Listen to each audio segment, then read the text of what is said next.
चलिए अब UK prime में आपको दिखाएंगे उत्तराखंड की तमाम अहम और बड़ी खबरें।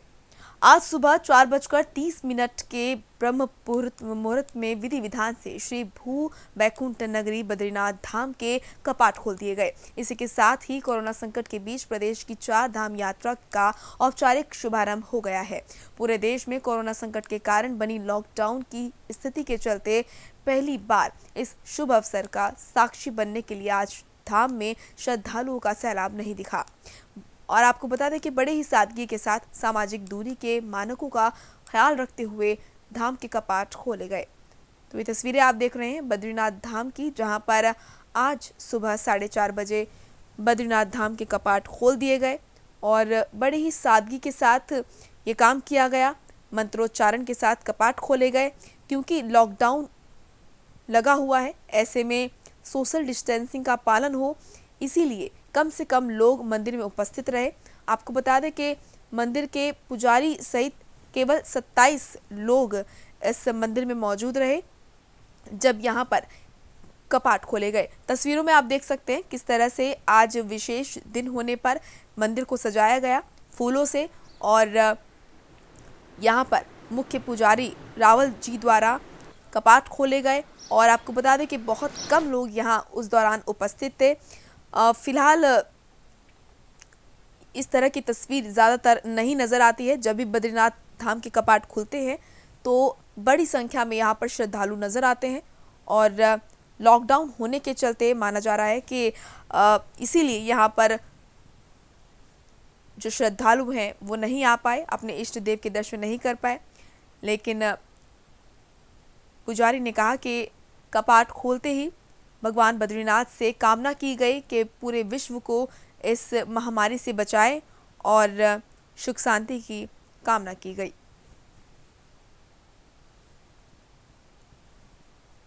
तो आज सुबह 4:30 बजे भगवान बद्रीनाथ के धाम के कपाट खोल दिए गए।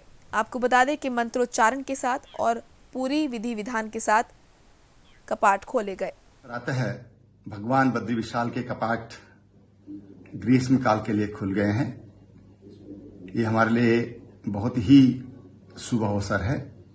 तमाम जो लोग भगवान बद्री विशाल के प्रति जिनकी आस्था है, जो विश्वास रखते हैं, मैं उन सबको बहुत बहुत बधाई देता हूं, बहुत शुभकामनाएं देता हूं और भगवान बद्री विशाल से प्रार्थना करता हूं कि आप सबके जीवन में सुख हो, खुशहाली हो, समृद्धि हो, इसकी मैं कामना करता हूं। साथ ही मैं इस अवसर पर ये बात आपसे जरूर करना चाहूंगा कि कोरोना की महामारी पूरे विश्व को अपने चपेटे में ली हुई है और हम सबको मिलजुल कर उसका सामना करना है। कोरोना से हमको बराबर दूरी बनाकर चलना है। ऐसा लगता है कि ये समय लेगी, कितना समय लेगी कुछ कहा नहीं जा सकता है। और इसलिए मैं आप सबसे अनुरोध करना चाहूंगा कि हम सब लोग इस अवसर पर मास्क जरूर लगाएं, बगैर मास्क के बाहर न निकलें। हमारे जितने बुजुर्ग हैं 60 साल से ऊपर के, जिनकी आयु है या जिनको कोई तकलीफ है, शुगर की तकलीफ है, हार्ट की तकलीफ है या अन्य तरह की कोई तकलीफ है, तो घरों से बाहर ना निकले। चलिए रुक करते हैं अगली खबर की ओर। माँ बाप बच्चों को पाल पोस कर खासकर इसी उद्देश्य से बड़ा करते हैं ताकि वो उनके बुढ़ापे की लाठी यानी कि सहारा बन सके।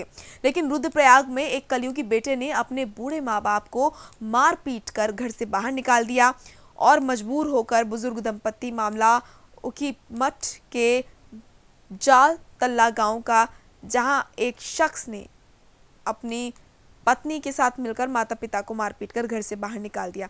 वहीं दूसरा मामला आपको बता दें कि अगस्त्य मुनि विकास खंड के कंडारा गांव का है, जहां पर सैनिक की विधवा महिला के साथ उसके बेटे और बहू उससे उसके पति का पेंशन लेने के लिए मारपीट करते हैं। तो किस तरह से किस ओर जा रहा है हमारा समाज, इसकी तस्वीर देखने को मिल रही है, जहां पर जब जो बच्चों को पढ़ा लिखा कर बड़ा करते हैं माँ बाप, इसी उद्देश्य से करते हैं कि बुढ़ापे में उनकी लाठी, उनका सहारा बनेंगे बच्चे। लेकिन इस तरह की तस्वीर जब आती है तो वो विचलित कर देती है मन को। बूढ़े माँ बाप को सड़कों पर छोड़ दिया जाता है, उन्हें घरों से बाहर निकाल दिया जाता है।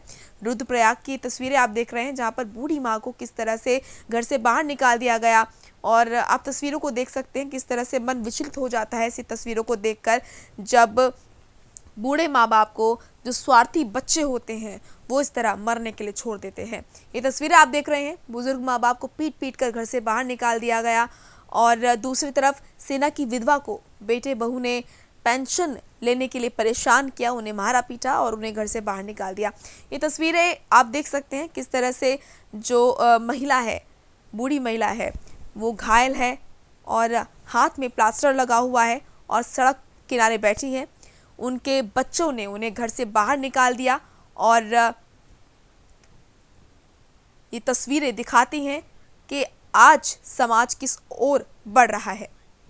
इस दुनिया में सबसे पवित्र रिश्ता माँ बेटे का ही माना जाता है, और जो दो घटनाएं रुद्रप्रयाग जनपद में हुई है, कहीं न कहीं यह निंदनीय कृत्य है। माँ के साथ बेटों द्वारा मार पिटाई की गई है, तो कहीं न कहीं इससे नैतिक मूल्यों का ह्रास हो रहा है। इस पर अब सोचने का समय आ गया है, और पुलिस प्रशासन को, जिला प्रशासन को इस पर गंभीरता से सोचना चाहिए, और गाँव में जन जागरूकता अभियान इसको लेकर होने चाहिए। देखिए, ये प्रकरण अगस्त्यमुनि थाने का है। वहाँ पे कुछ दिनों पहले भी ये मामला आया था, और तब महिला द्वारा ये बताया गया कि उनके पति और पुत्र द्वारा उनके साथ मारपीट की गई है।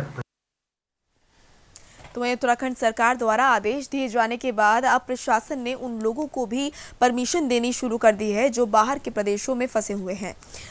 आपको बता दें कि अपने वाहनों से उत्तराखंड पहुंच रहे हैं वो लोग, लेकिन सीमा पर मेडिकल टीम के सदस्यों की कमी और प्रशासनिक अधिकारियों या स्वास्थ्य अधिकारियों को पूर्ण रूप से सुविधाएं नहीं मिल पा रही।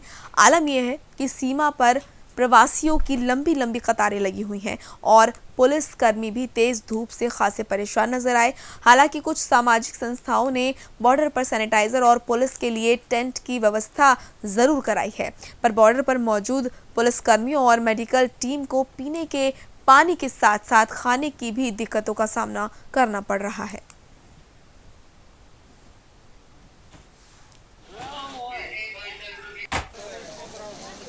एक घंटा हो गया मैं यहाँ लाइन में खड़े, धूप में इतना पसीना हो रहा है कि मतलब खुद ही इंसान का टेम्परेचर बहुत ज़्यादा हो रहा है ना। यहाँ पे कोई व्यवस्था है, आप लाइन देखो कितनी लाइन लगी है, 3 लाइनें लगी हुई हैं, मतलब कोई सुनवाई नहीं यहाँ पे।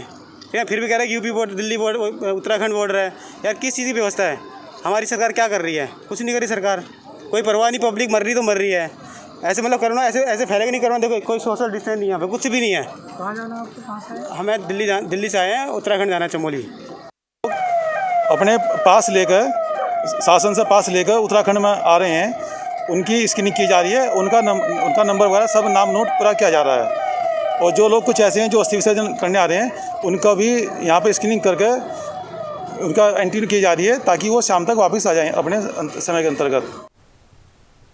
तो वहीं गुजरात के सूरत से हरिद्वार लौटे श्रमिक स्पेशल ट्रेन में 167 यात्री लापता होने का मामला सामने आया है और इससे हड़कंप मच गया है। सूरत रेल प्रशासन द्वारा बनाई गई लिस्ट का हरिद्वार में मिलान करने पर इस मामले का खुलासा हुआ है।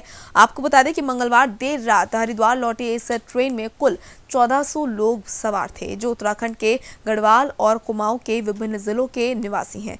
रेलवे स्टेशन पर लिस्ट के मिलान में 167 यात्री कम पाए गए।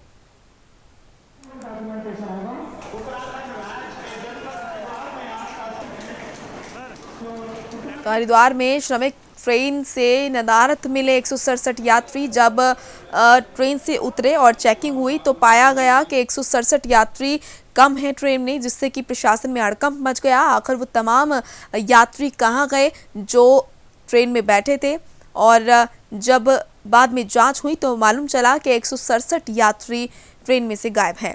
1400 लोगों को सूरत से लेकर हरिद्वार निकली थी ट्रेन, लेकिन हरिद्वार पहुंचने पर 167 यात्री कम मिले। जिलाधिकारी ने जांच के आदेश दिए हैं और यहां पर जांच की जा रही है कि आखिर वो तमाम 167 यात्री कहां हैं जो ट्रेन में बैठे थे, और इसी बात की लगातार जांच भी की जा रही है। जिलाधिकारी ने जांच के आदेश दे दिए हैं कि जांच की जाए आखिर वो तमाम यात्री कहां गए। फिलहाल जो जहां ऑरिजिन होता है वहां से जो है हमें एक सूची शेयर करते हैं कि कितने पैसेंजर्स उसमें आ रहे हैं। यहाँ आने के बाद जो है वो फिगर्स में जो है थोड़ा बहुत अंतर देखने को मिल रहा है। फिलहाल वो हम इन्वेस्टिगेट कर रहे हैं क्या वो वहाँ पे बोर्ड हुए थे या नहीं करके। अगर बोर्ड होने के बाद यहाँ लापता होते हैं तो फिर जो है उस पर जो है हमें जांच करना पड़ेगा कि रास्ते में कहीं उतर तो नहीं गए हैं करके। मगर क्या है कि वो अभी इन्वेस्टिगेशन के बाद ही जो है हम एग्जैक्टली बता पाएंगे। तो अभी वर्तमान में जो है वो पूरा क्रॉस वेरिफिकेशन हो रही है, तो वेरिफिकेशन होने के बाद हम बताएंगे। अगर ऐसा हुआ है तो हम जो है बहुत सख्ती से कार्रवाई करेंगे। इसमें जो है अगर कोई इस प्रकार का उल्लंघन करेगा तो उनके खिलाफ मुकदमा भी दर्ज होगी